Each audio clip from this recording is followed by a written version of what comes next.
is Diane from Teach Pre-K, and I want to address hitting and just like 5 things to do if you are having an issue of hitting. And when I say hitting, I'm also talking about anything that is akin to hitting, pushing, pinching, grabbing, not biting, that's different. But, anything that just involves the hands or the feet causing harm or just having like connection with another child in a way the other child does not like. And that covers a lot of stuff that you're going to see. The first thing I want you to fully understand is that there are some things going on developmentally with kids that are 3 to 5. They have almost no impulse control. They're developing it, but it's not quite where it needs to be. So if they're hitting a lot, chances that you're going to curb them of their hitting habit like that, or I have a miracle cure. No, that's not a thing. There's no miracle cure to stopping the hitting. A couple of things have to be in play. So we all know that ages 3 to 5, your brain is like firing like crazy and you're building all these neural pathways and synapses and so much is going on. And that's why children learn so fast at this age. But they are also learning how to follow instructions. It's like when you look at your core standards, you start with a 1-part instruction. You can move to a 2-part instruction. If you're lucky, by the time they're 5, they can follow a 3-part instruction really well. So they're learning how to follow instructions, and they're learning impulse control. Let's say this is my impulse control, and it is down here, and my following instructions is right here. Over time, I'm learning how to follow instructions better, and I'm getting a little better at impulse control. So over time, wow, look, you're going to have more impulse control and you're going to be able to follow more instructions and remember instructions better. So those 2 things are working right now, but it doesn't mean they're fully developed. So you can talk until you're blue in the face and, say, keep your hands to yourself 1,572 times a week, because you will. So I want you to not feel like a failure if you can't get the kids to stop hitting. And I don't want you to be frustrated like, I tell them every day to not hit. They're still hitting.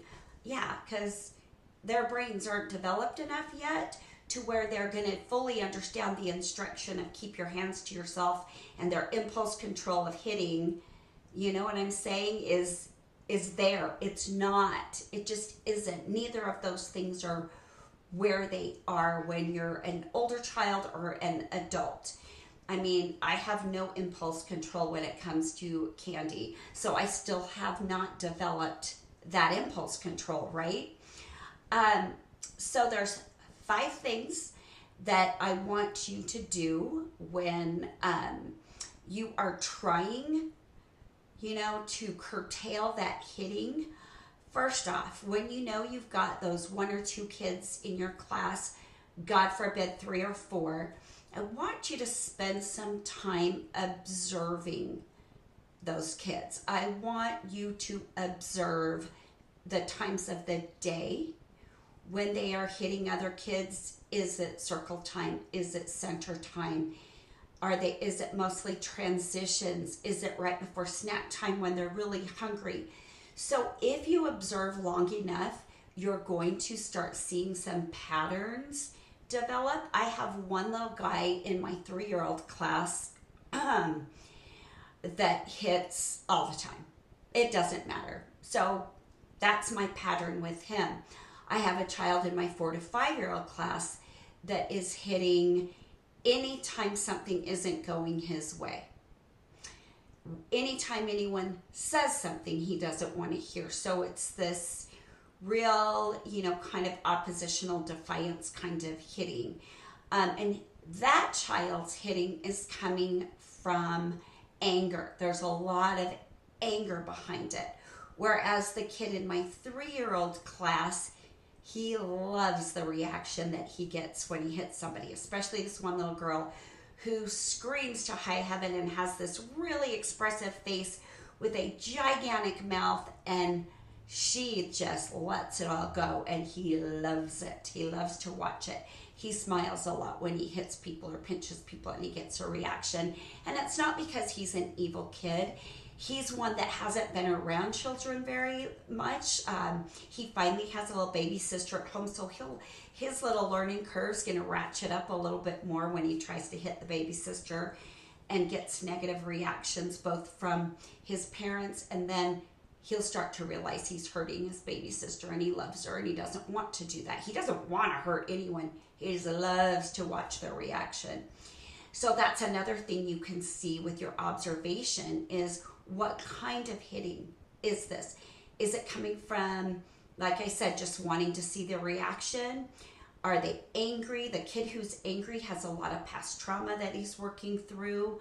Or you might have some kids that are nonverbal or almost nonverbal, that they just get frustrated, that they can't express their wants, needs, and their feelings in a way that people understand.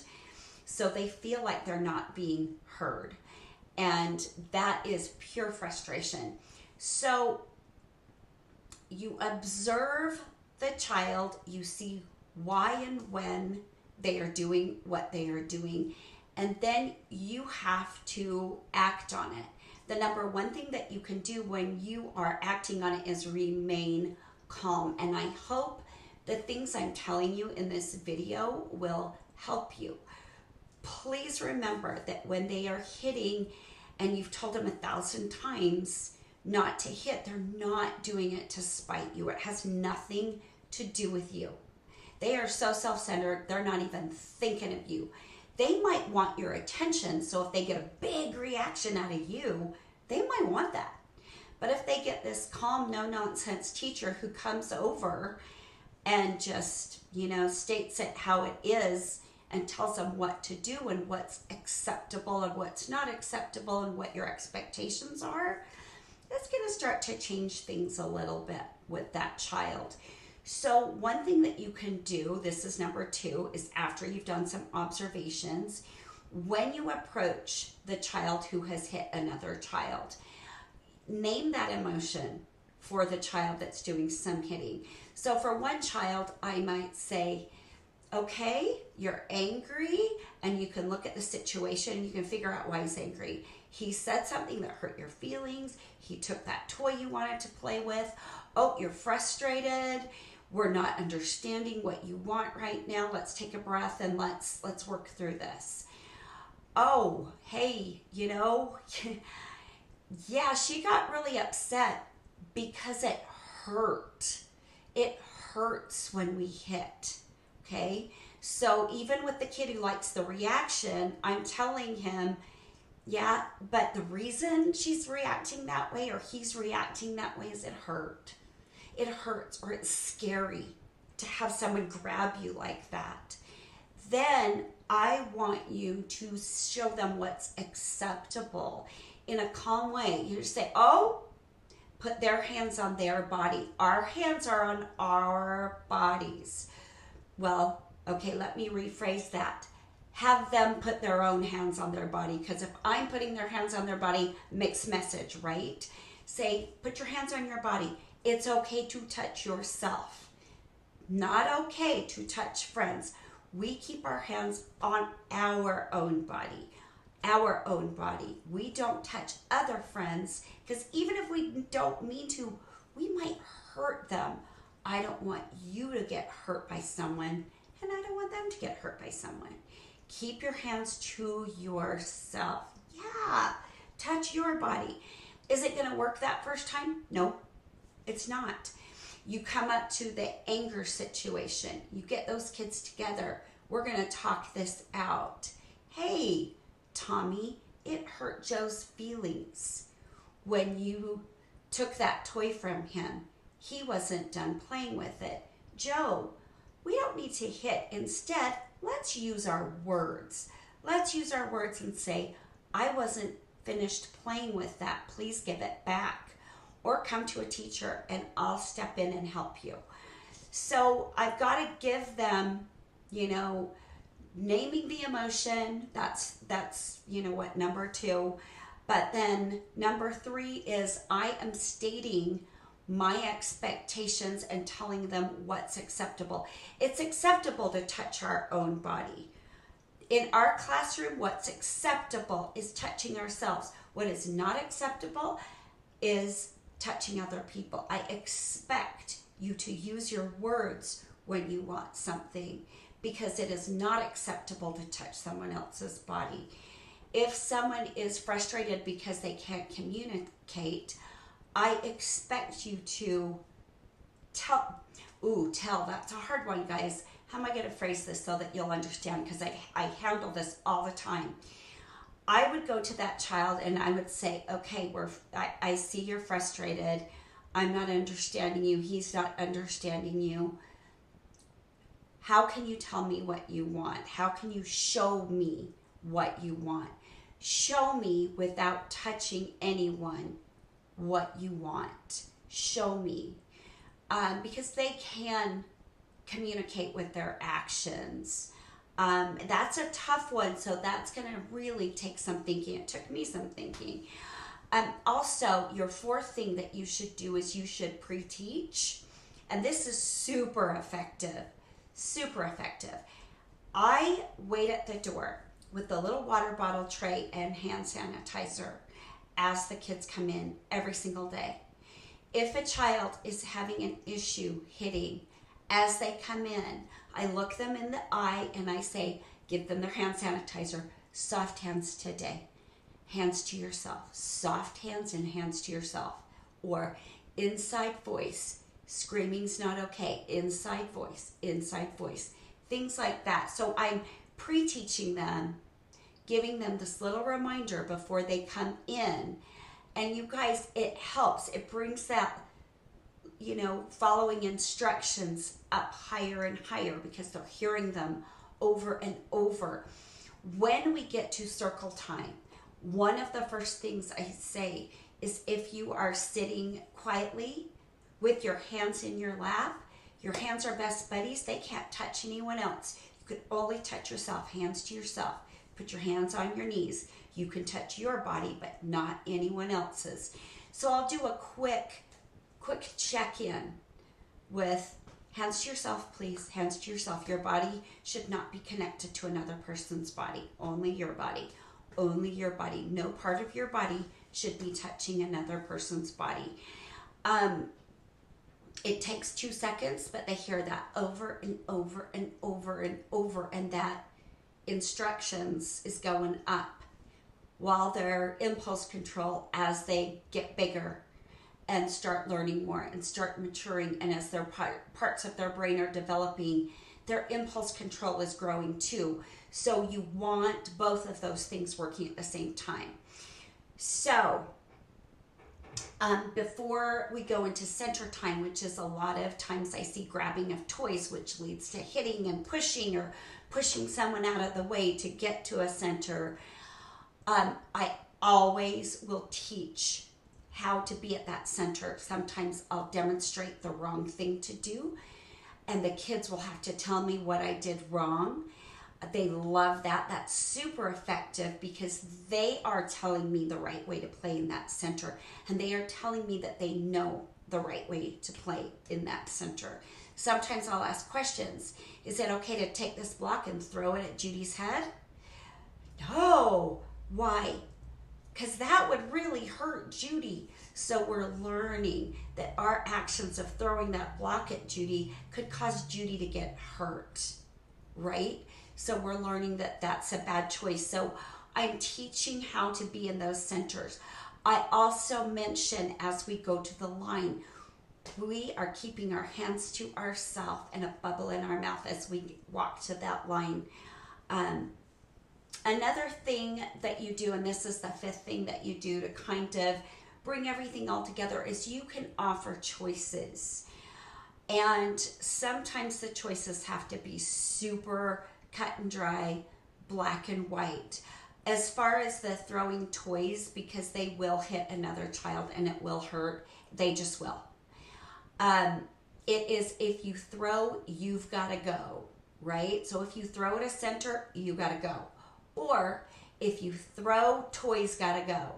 That means all those toys they were throwing are gone, and they will get another chance with them another day. So that's a consequence of throwing the toys. Outside, if you hit, you gotta sit. So if they hit someone, I'll give them a warning and say, if you hit, kick, or push again, you're gonna have to sit with me for just a minute to take a little break. Then we can try it again with keeping our hands to ourselves. So I've got some consequences going there. If I give them, I always give chances. I'm never going to just kick somebody out of something the first time. But I'm also not going to let them stay there over and over and not follow through with a consequence, even if it's going to make my day harder. It's not about me. It's about the child, and it's about what I'm trying to teach the child. I don't use consequences ever to shame. I always phrase it as, we're just going to take a break for a second, because sometimes it's easier to take a break and then remember to keep our hands to ourselves. Take a break. Let's remember to keep our hands to ourselves. Also, you guys, some kids hit because they need more movement, so make sure that you're mixing your day up, that you're not expecting your kids to do tons of seat work or be in circle time that long. Or if you are having an extended circle time, make part of your circle time motion. Get up, jump, dance, do a little song with actions, whatever you've got to do. I like Sleepy Little Bunnies on YouTube. I'll show that. They love it. I don't do it every day, but I bring it out at least once so we can get some up jumping and everything else. So sometimes that little movement, sometimes they're just hitting because they're moving their body around because they need that. A lot of kids just need that. One thing that's a sticky wicket for me is a lot of times kids are hitting because they're overstimulated. Sometimes that movement can overstimulate some kids. I like a really engaging, hands-on, noisy classroom. The kids are talking during centers. We're doing stuff. We're playing games. We're laughing. Some kids are overstimulated by all that sound and all that activity going on around them. And so that's where we've got to go back to number one, which is observe. If that's an issue, find ways to give that child quiet time with just you if they need it. That could be walking down the hall to get some supplies. It could be walking up to the office to tell the director something. It could be during playground time, taking them back inside, to get something you need out on the playground. Make it up if you have to. But you guys, if you observe and find out what the triggers and patterns are, that's going to go a long way. If you name the emotion behind the hitting, that's going to go a long way. Don't say, I understand. Make it always about them, them, them. Focus on them, not you. You don't understand because you're not them. Just focus on them. State what is acceptable and expected in your room. Find lots of places to do that. Pre-teach. As they come in, if they're a hitter, talk about, we're going to have our hands to ourselves today. Hands to yourself. Remember, hands to yourself, soft hands. Every little reminder you can squeeze in, pre-teaching how to behave in your centers, on the playground, in all your transitions. It only takes one or two words, and then offering them choices and having some consequences is the last little piece. And as their ability to follow instructions and have some impulse control grows together, it's all going to work out, you guys. It's all going to work out, and you're going to help guide them to the place that they need to be. They're going to learn how to follow those instructions, and they're going to learn impulse control when their little brain is ready. And you're going to guide them to doing that by staying calm, cool, collected, and always understanding that it's not about you. So there you go. I know I'm not solving your hitting problem. I can't. It's other factors are at play. You can't solve the hitting problem. I can't solve the hitting problem. All we can do is work on it to make a safe place for the other kids and the child that's hitting, because sometimes they're doing it out of frustration, fear, and anger. If you have any other things that you do, please comment and let me know. I'm always loving learning all the things that I learned from you guys. I love your comments. They mean the world to me. So thanks so much, and have a good day.